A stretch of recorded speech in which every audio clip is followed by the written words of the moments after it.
우리가 살아가는 시대를 과속의 시대라고 이야기합니다. 모든 것이 빠르게 돌아가고 사람들은 더 높은 곳에 또 더 많은 것을 얻기 위해서 그런 압박 속에서 살아갑니다. 그래서 심지어 쉬는 시간조차도 자기 개발을 위해 사용함으로써 쉬지 못할 때가 참 많이 있습니다.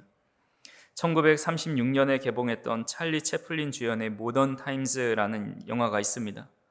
그는 생산성을 높이기 위해서 끊임없이 기계에 쫓기는 노동자로 등장합니다.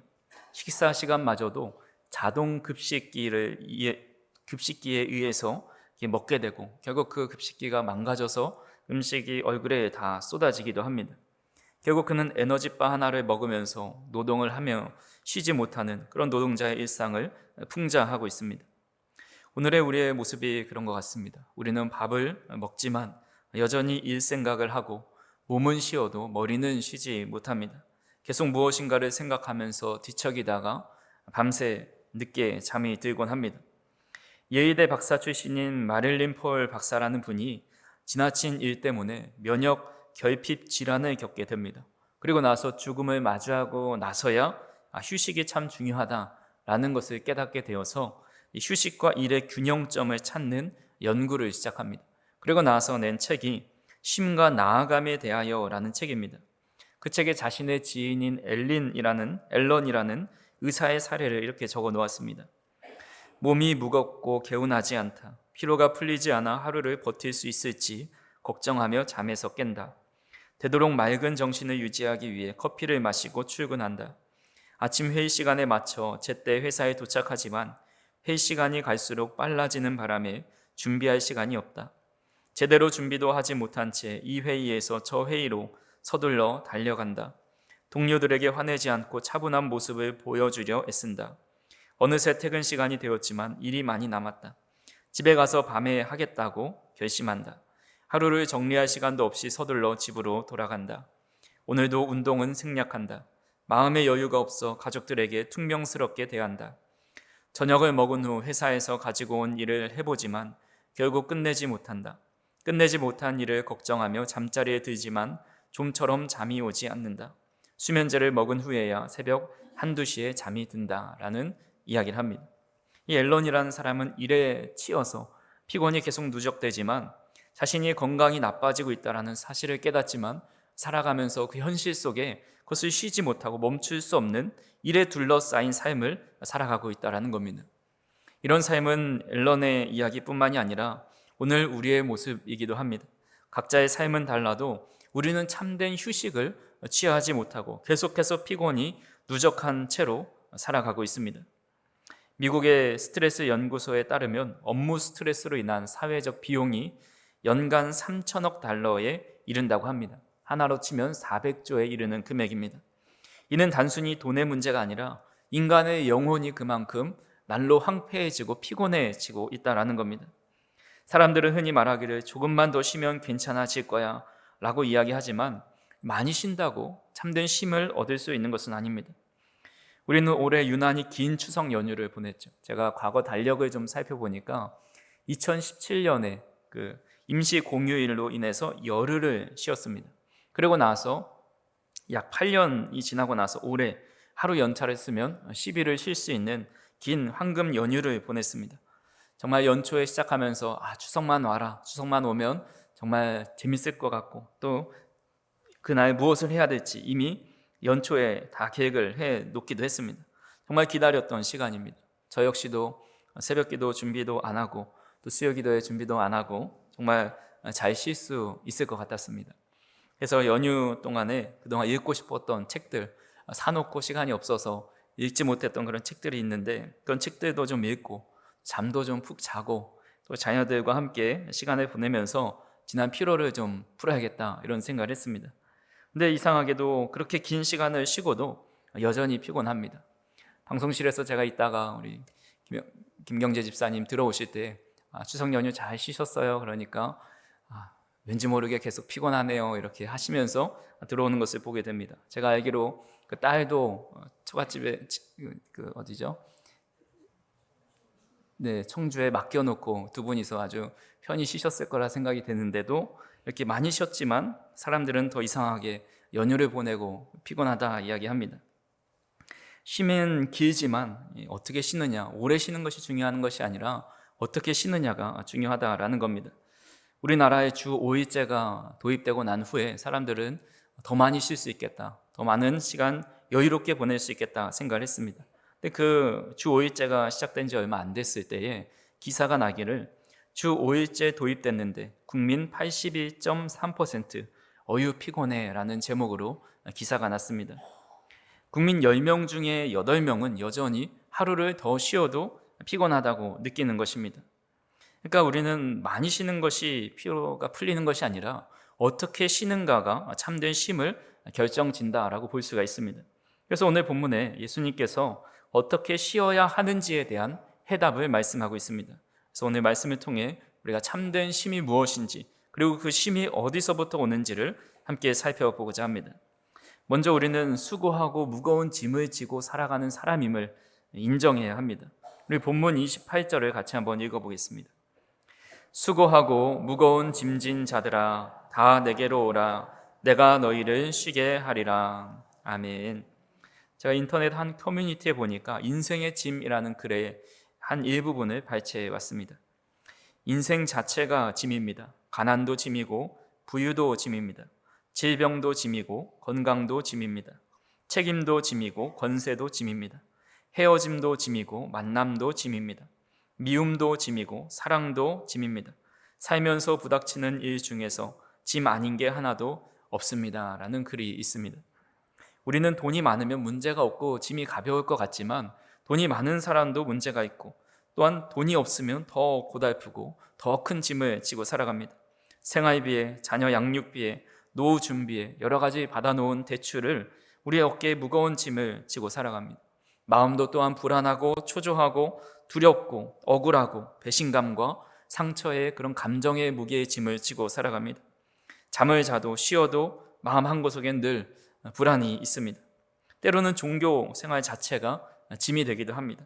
그동안 믿은 세월이 있어서 나가고 봉사는 하지만 그 나가고 봉사하고 주일을 오히려 더 피곤하게 육체의 노동과 감동의 노동의 시간으로 느낄 때가 있습니다. 어떤 철학자는 인생 자체가 짐이다라고 이야기합니다. 인생을 살아가면서 육신의 짐, 경제적인 짐, 또 질병의 짐, 모순된 여러 현실 속의 짐들을 가지고 살아가기 때문에 그 무거운 짐에 짓눌려 허덕이며 살아갈 수밖에 없는 존재가 바로 우리라는 이야기를 합니다. 이런 고달픈 삶이 우리의 삶의 실존이라고 할 수가 있습니다. 우리는 이것을 인정해야 합니다. 많은 사람들이 이번에 좋은 곳에만 취직하기만 하면, 이번에 승진하기만 하면, 이번에 투자한 곳이 잘 되기만 하면, 이번에 집을 마련하기만 하면, 이번에 자녀들을 결혼시키기만 하면 인생의 짐을 다 내려놓을 수 있다고 생각하지만, 그런 인생의 짐을 하나 내려놓으면 또 다른 짐이 우리 어깨 위에 올려지는 것을 보게 됩니다. 우리가 잘 아시는 그 그리스 신화에 시지포스라는 인물이 있습니다. 그는 참 지혜로운 사람이지만 교활한 사람이기도 합니다. 어떤 신의 명령을 어겨서 그 죄의 대가로 영원한 형벌을 받게 되는데, 그 형벌은 커다란 바위를 산꼭대기까지 끌어올리는 겁니다.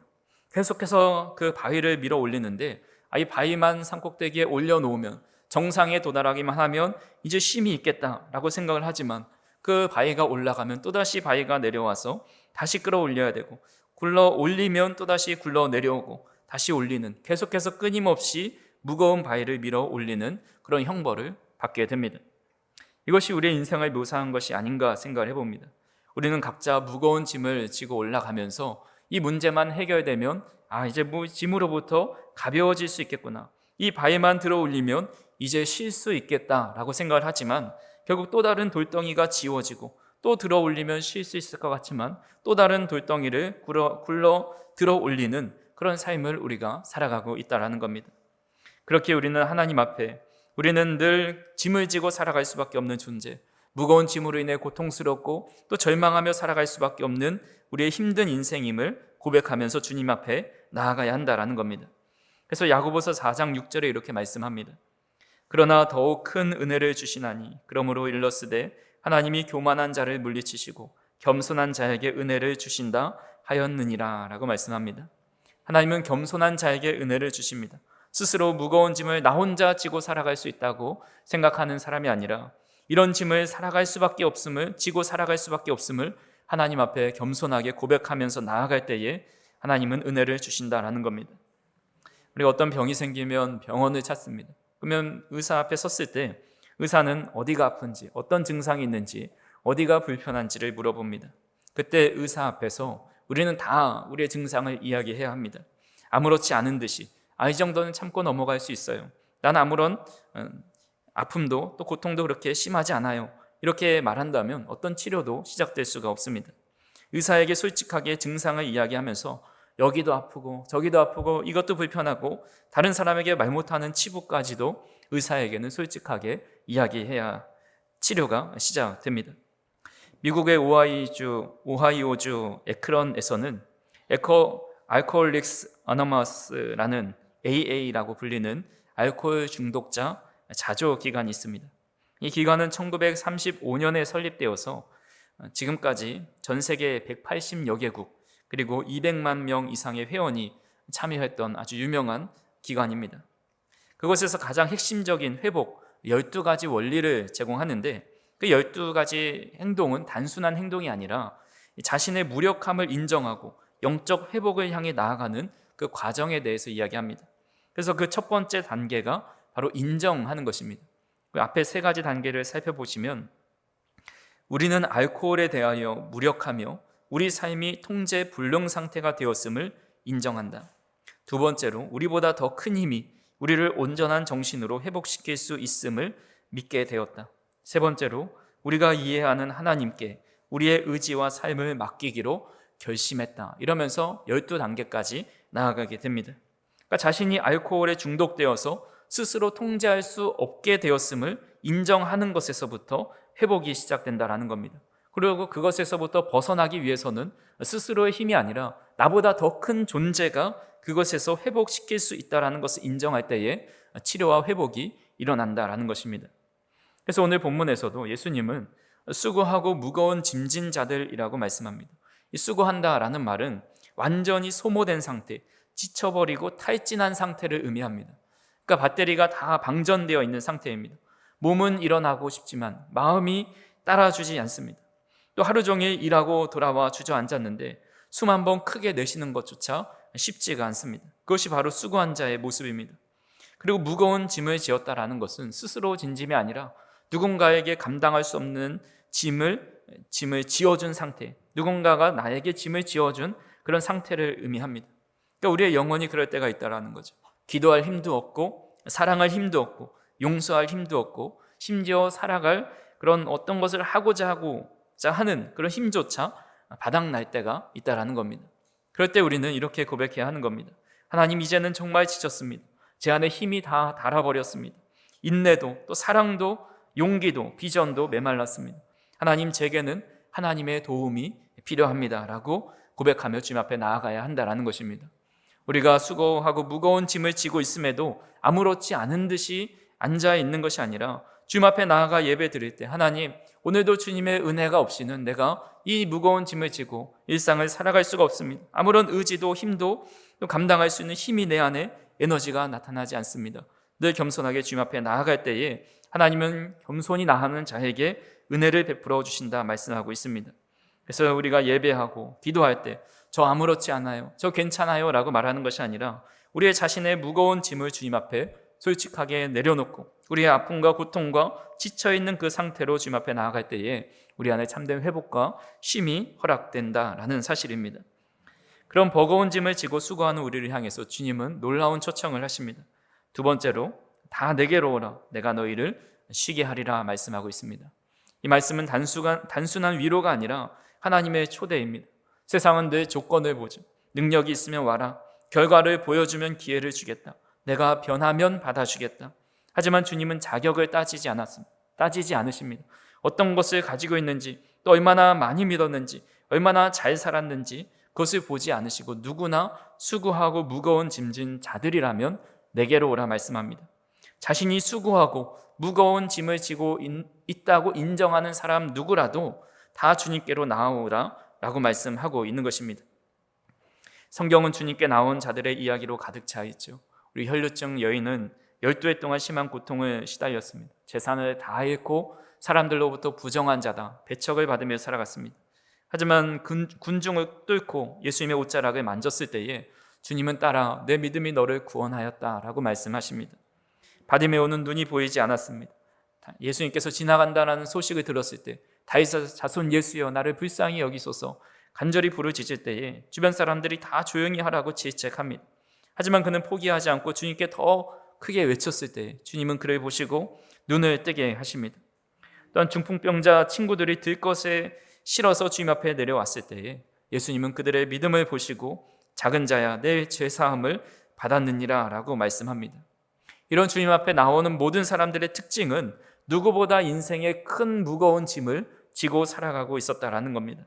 하지만 주님이시라면 이 내가 감당할 수 없는 무거운 짐을 하나님께서 덜어주실 것이다 라는 믿음을 가지고 주님 앞에 나아갔고, 그렇게 나아갔을 때에 그들의 질병을 치유받았을 뿐만 아니라 영혼의 참된 쉼과 평강이 임할 수 있게 되었다라는 것입니다. 이런 주님의 초청은 2000년 전에 있었던 일이 아니라 바로 오늘 우리에게도 말씀하고 있습니다.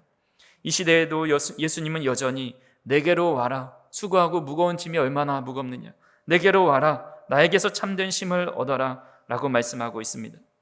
현대의 사람들은 겉으로는 화려해 보이고 평안해 보이지만 누구보다 지쳐 있습니다.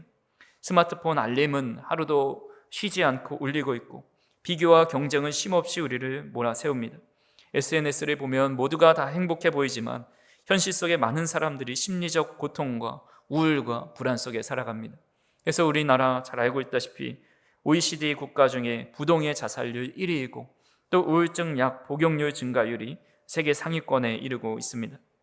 사람들은 쉼을 찾아 여행을 떠나고 또 명상과 요가와 각종 힐링 프로그램에 찾아가지만 다시 현실로 돌아오면 여전히 똑같은 피로가 또 똑같은 절망이 기다리고 있습니다. 어느 교회가 유럽으로 성지 순례를 갔습니다. 성지 순례를 다 돌고 나서 이제 마지막에 그 지역 탐방을 하는데 그 프랑스에서 가장 유명한 루브르 박물관에 방문하게 됩니다. 루브르 박물관은 세계에서 가장 방문객이 많은 박물관 중에 하나인데 사람들이 많이 있어서 줄을 서서 간신히 들어갔습니다. 근데 가이드하는 분이 인솔자가 이렇게 말을 하는 겁니다. 1시간 뒤에 이 자리에서 다시 모여서 다음 장소로 이동하겠습니다. 이렇게 이야기합니다.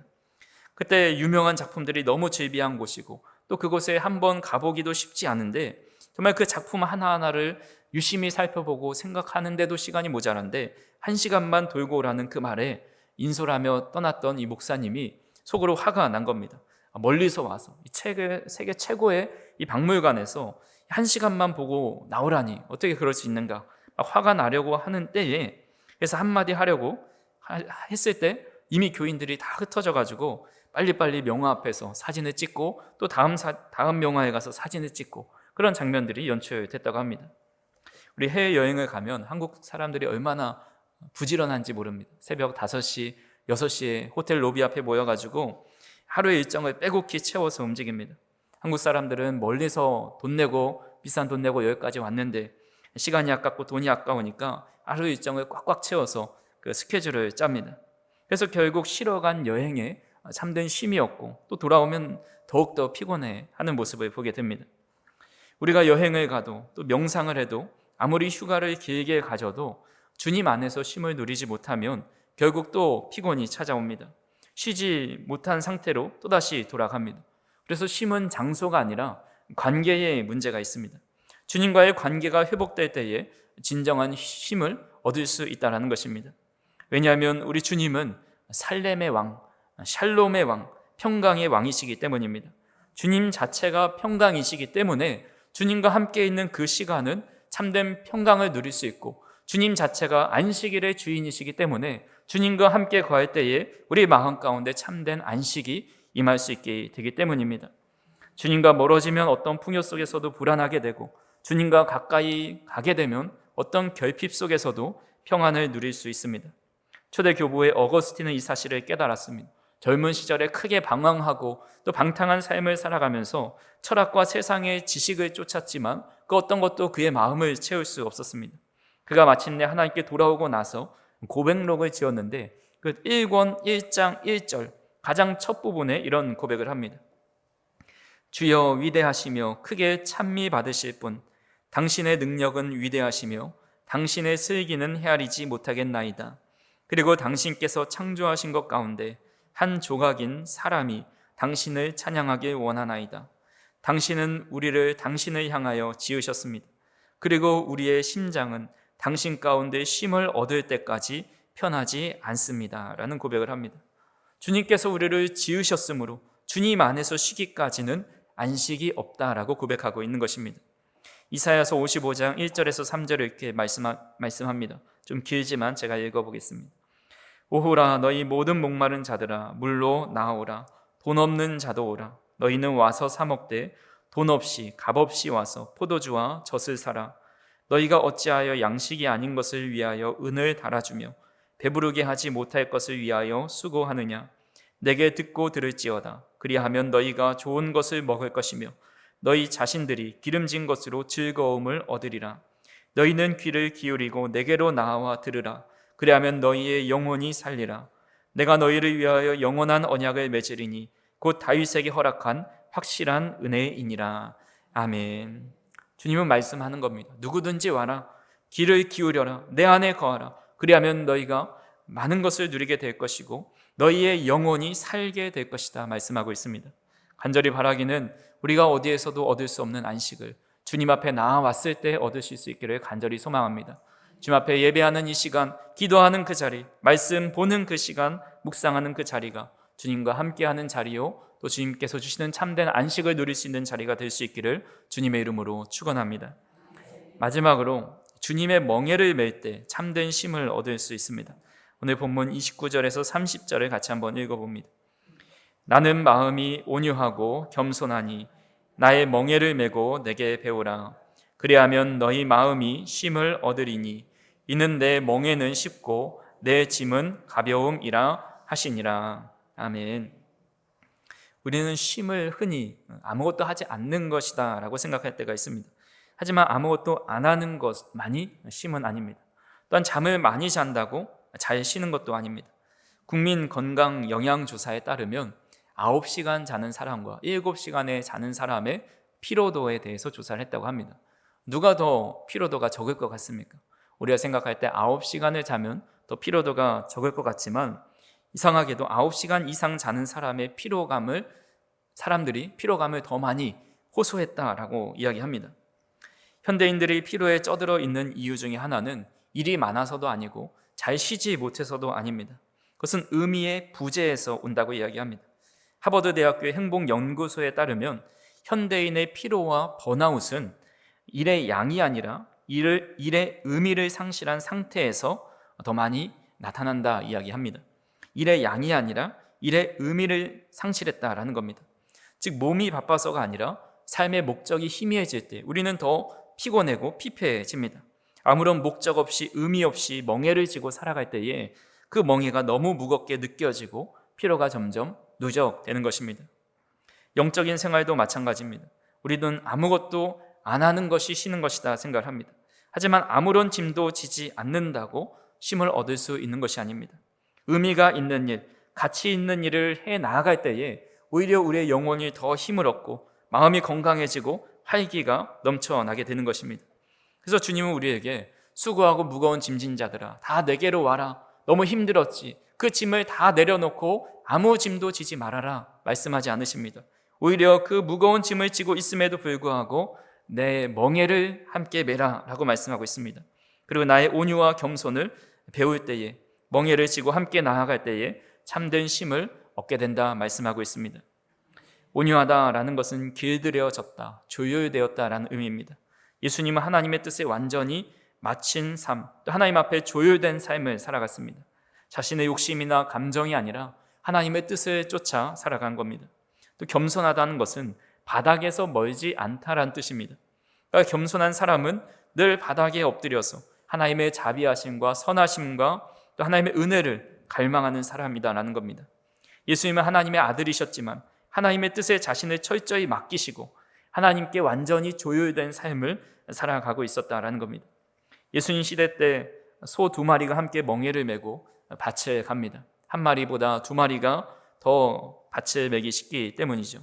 이것을 결의소라고 합니다. 일에 익숙한 이 결의소가 두 마리가 있는데, 일에 익숙한 경험이 많은 이 소를 안소라고 이야기하고, 이를 배우는 소를 마라소라고 이야기합니다. 그러니까 마라소는 안소의 발걸음에 발을 맞추고, 안소가 어떻게 밭을 매는지 그 움직임을 따라서 이 마라소가 배워나가면서 그 멍에를 함께 진다라는 겁니다. 그러니까 성도로 산다는 것은 주님과 함께 멍에를 맨다라는 뜻입니다. 주님의 멍에를 맨다는 것은 하나님 마음에 조율된 삶을 산다는 것이고, 또한 예수님께서 지고 가신 그 십자가를 함께 발맞추어서 배워가면서 살아갈 때에 그것이 주님과 함께 멍에를 매는 삶이고, 그렇게 자신의 십자가를 지고 주님과 함께 멍에를 지고 함께 걸어가는 것이 참된 쉼을 누리게 된다라고 말씀하고 있는 것입니다.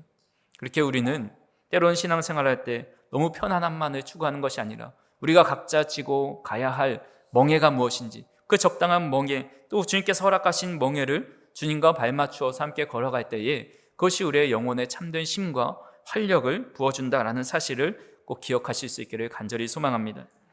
사랑하는 성도 여러분, 우리는 누구나 남들이 알지 못하는 무거운 짐들을 다 하나씩 지고 살아가고 계십니다. 그로 인해서 얼마나 인생이 피곤하고 힘들고 지치는지 모릅니다. 하지만 우리는 그런 우리를 향해서 주님께서는 다 내게로 오라, 내가 너희를 쉬게 하리라 우리를 초청하고 계십니다.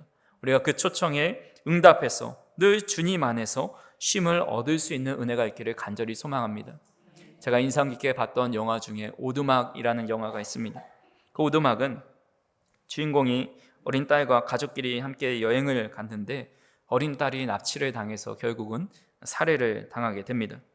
그런 큰 비극 속에 깊은 절망과 또한 믿음을 다 저버리고 하나님께 분노하는 삶을 살아갑니다. 그러다 어느 날 편지통에 오두막으로 오라라는 초대장이 하나 찾아옵니다. 그 오두막의 장소를 보니까 자신의 딸이 죽은 장소였습니다. 그곳에 왜 이것이 나에게 왔을까, 이런 의아한 마음이 들고 또 궁금한 마음이 들어서 그 오두막에 찾아갑니다. 그곳에서 하나님과 예수님과 성령님을 지칭하는 그 사람들을 만나는데, 그때 주님께서 밥상을 차려주시고 차를 내어주시고 함께 대화하면서 또한 딸의 장례를 아주 정성스럽게 치러주십니다. 그렇게 주님과 함께하는 시간을 통해서 스스로 딸의 죽음의 무게에 눌려서 살아갈 수밖에 없었던 그가 주님과 함께하는 그 오두막 안에서의 시간을 통해서 무거운 짐을 내려놓게 되었고 마음의 모든 상처를 치료받게 되었습니다. 즉 우리가 감당할 수 없는 그 무거운 짐들, 우리 마음속에 응어리지고 있는 그런 모든 아픔과 고통들을 해결할 수 있는 방법이 바로 주님과 함께 시간을 보내는 시간이 있어야 우리는 참된 쉼과 안식을 누릴 수 있다는 것입니다. 그렇게 우리 성도님들이 인생의 무거운 짐을 주님 앞에 솔직하게 다 가지고 나아가시길 바랍니다. 예배의 자리를 통해서, 기도의 자리를 통해서, 말씀의 묵상의 자리를 통해서 주님께서 내게 지어주신 멍에를 주님과 함께 지면서, 주님과 함께 발맞추면서 주님을 따라 걸어갈 때에 세상에서 줄 수 없는 참된 쉼과 평안과 안식을 누리며 살아갈 수 있음을 믿으실 수 있기를 간절히 소망합니다. 한 주 동안의 삶 속에서도 주님과 동행함으로, 또 주님 안에서 교제함으로 참된 쉼과 안식을 누리며 살아가는 우리 성도님들이 되기를 주님의 이름으로 축원합니다. 기도하시겠습니다. 사랑과 은혜가 풍성하신 하나님, 오늘도 말씀을 통해 참된 쉼이 어디로부터 오는지 깨닫게 하여 주시니 감사합니다. 우리는 각자 무거운 짐을 지고 살아가지만 주님은 우리를 향해서 다 내게로 오라, 내가 너희를 쉬게 하리라 말씀하셨으니 우리가 그 초청과 부르심에 응답하여서 너희 주님 앞에 나아가는 삶을 살게 하여 주시옵소서. 세상이 줄 수 없는 참된 평안을 주님 안에서 누릴 수 있도록 인도하여 주시고 주님과 함께 멍에를 매며 주님과 함께 걷는 삶을 살아갈 수 있도록 인도하여 주옵소서. 예수님의 이름으로 기도하옵나이다. 아멘.